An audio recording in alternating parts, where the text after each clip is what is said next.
Good morning everyone. तर तुम्हा सर्वांचं स्वागत आहे परत एकदा आमच्या ज्ञान प्रबोधिनी या चॅनलमध्ये. तर तुम्ही बघू शकता की आज व काल अशा 2 दिवसांकरिता आशा स्वयंसेविका व अंगणवाडी सेविका आणि ग्रामपंचायत स्तरावरील विविध सरपंच, ग्रामसेवक वगैरे सर्व लोकांना स्वच्छ भारत मिशन ग्रामीण टप्पा 2 अंतर्गत ग्रामपंचायत स्तराकरिता 2 दिवसीय अनिवासी प्रशिक्षण कार्यक्रम घेण्यात आला. व या कार्यक्रमासाठी सुरुवातीला मी आणि इतर माझ्या सेविका बहिणी यांनी सुरुवातीला सावित्रीबाई फुलेंची प्रतिमा पूजन केलं व नंतर आमच्या प्रत्यक्ष प्रशिक्षणास सुरुवात झाली. त्यावेळी माने सर आणि आदलिंगे सर यांनी आम्हाला अतिशय व्यवस्थितरित्या मार्गदर्शन केले व प्रशिक्षण दिले. तर या प्रशिक्षणामध्ये आम्ही सुरुवातीला मानवी जीवनामध्ये स्वच्छतेचं महत्त्व काय, यामध्ये स्वच्छता म्हणजे काय, स्वच्छ भारत मिशन अभियान 1ची माहिती व उजळणी हे जवळजवळ 11:30 पर्यंत केलं व 11:30 नंतर आम्हाला चहासाठी ब्रेक झाला. त्याच्यानंतर आम्हाला परत स्वच्छ भारत अभियान 2चा परिचय करून देण्यात आला व वैयक्तिक आणि सार्वजनिक स्वच्छता राखायची कशी, घनकचरा व सांडपाणी याबाबतची ओळख देखील करून देण्यात आली. वेगवेगळ्या चित्रफिती देखील दाखवण्यात आल्या. त्याचबरोबर घनकचऱ्याचं व्यवस्थापन कसं करायचं, घरगुती पातळीवरील घनकचरा व्यवस्थापन, सार्वजनिक पातळीवरील घनकचरा व्यवस्थापन, घनकचरा संकलन काढण्यासाठीचे प्रमाण यांसारख्या सर्व गोष्टींचं स्क्रीनवरती सादरीकरण तसेच चर्चासत्रे घेण्यात आली. त्यानंतर आमचा पेपर देखील घेण्यात आला व रजिस्ट्रेशन झाल्याच्या नंतर आम्हाला काही प्रश्नांची उत्तरे त्यामध्ये लिहायची होती व ती व्यवस्थित लिहून झाल्याच्या नंतर त्याचबरोबर आम्हाला घनकचरा व्यवस्थापन यामध्ये घनकचरा व्यवस्थापनाकरता गाव पातळीवरील प्रक्रिया व संस्थात्मक यंत्रणा, गाव पातळीवरील यंत्रणा यांचा सहभाग कसा घ्यावा, तसेच घनकचरा व्यवस्थापनामध्ये घनकचरा व्यवस्थापनाकरता करावयाची उपाययोजना किंवा घेण्यात येणारे घटक उपक्रम याचा देखील आढावा आमच्या प्रशिक्षणामध्ये आम्हाला देण्यात आला. यूट्यूबचा व्हिडिओ सत्र आढावा आणि चर्चासत्र देखील आयोजित करण्यात आली. त्याचबरोबर दुसऱ्या दिवशी ज्यावेळी परत प्रशिक्षणाला सुरुवात झाली त्यावेळी देखील आम्हाला पहिल्या दिवसाच्या सत्राची सुरुवातीला उजळणी करून घेण्यात आली व त्यानंतर सांडपाणी व्यवस्थापन कसं करायचं, घरगुती पातळीवरील सांडपाणी व्यवस्थापन, सार्वजनिक पातळीवरती सांडपाणी व्यवस्थापन कसं करायचं, सांडपाणी संकलन काढण्याचे प्रमाण काय, तसेच सांडपाणी व्यवस्थापन यामध्ये सांडपाणी व्यवस्थापनाकरता गाव पातळीवरील प्रक्रिया व संस्थात्मक यंत्रणा कोणती, सांडपाणी व्यवस्थापनाकरता करावयाची उपाययोजना आणि घेण्यात येणारे घटक उपक्रम यांची देखील माहिती आम्हाला पुरवण्यात आली. त्याचप्रमाणे गट सादरीकरण हे देखील करून घेण्यात आलं. त्याचप्रमाणे आम्हाला भोजनाची देखील माध्यान्ह भोजनाची देखील किंवा जेवणाची देखील उत्तम सोय करून देण्यात आली होती. त्याचप्रमाणे आम्हाला प्रशिक्षणानंतर दुपारी व्यवस्थित अशी भोजनाची सोय देखील करून देण्यात आलेली होती.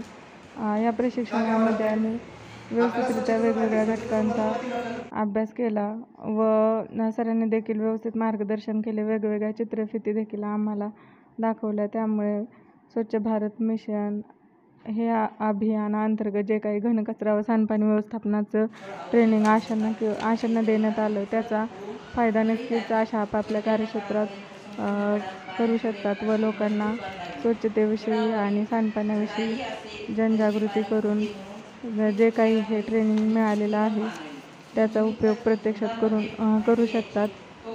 अशा प्रकारचं हे ट्रेनिंग अगदी व्यवस्थितरित्या आम्ही 2 दिवसाचं अनिवासी ट्रेनिंग पूर्ण केलं व या ट्रेनिंगच्या शेवटी आम्हाला सर्वांना प्रशस्तीपत्रक देखील देण्यात आलेले आहे. तर अशा प्रकारे हे जे काही स्वच्छ भारत मिशन अभियानाअंतर्गत जे ट्रेनिंग आशांना व अंगणवाडी ताईंना देण्यात आलं ते खूप छान होतं असं मला वाटतं व यातील माहिती देखील अतिशय उपयुक्त होती. थँक्यू.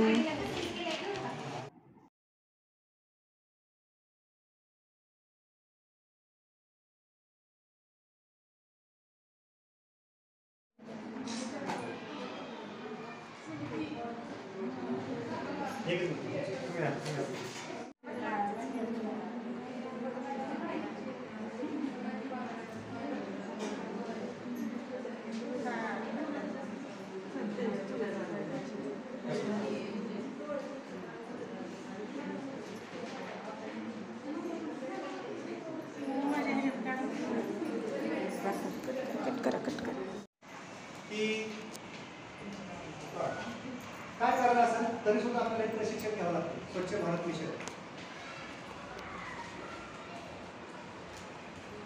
का घ्यावं लागतंय? आपल्याला स्वच्छतेचं माहिती, स्वच्छतेचं महत्व माहिती आपल्याला.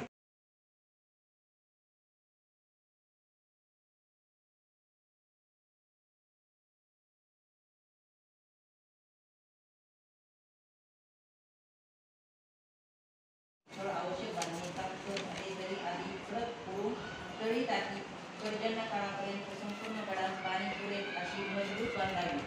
गडावरील झराही असेल तसे पाणी पुरते म्हणून तितकियावरील निश्चिती न मानावी. ही निमित्त ती झुंजामध्ये भांडी यायचे तोफाचा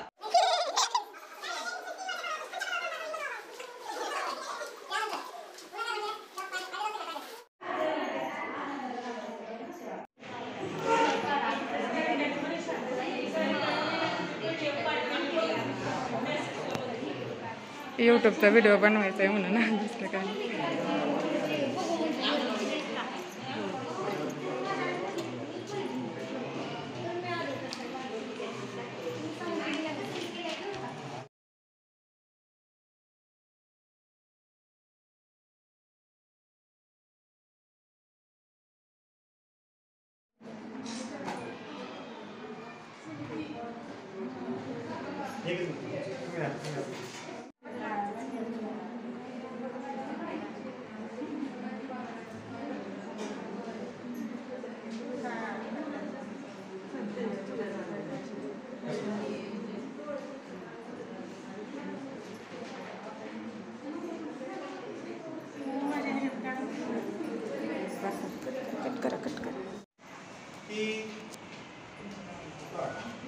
काय करायला असेल तरी सुद्धा आपल्याला एक प्रशिक्षण घ्यावं लागतं. स्वच्छ भारत मिशन का घ्यावं लागतंय? आपल्याला स्वच्छतेचं माहिती, स्वच्छतेचं महत्व माहिती आपल्याला.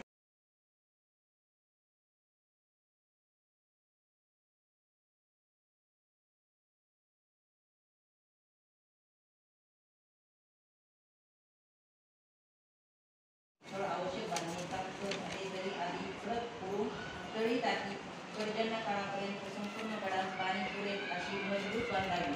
गडावरील झराही असेल तसे पाणी पुरते म्हणून तितकियावरील निश्चिती न मानावी. ही निमित्त ती झुंजामध्ये भांडी यायचे तोफाचा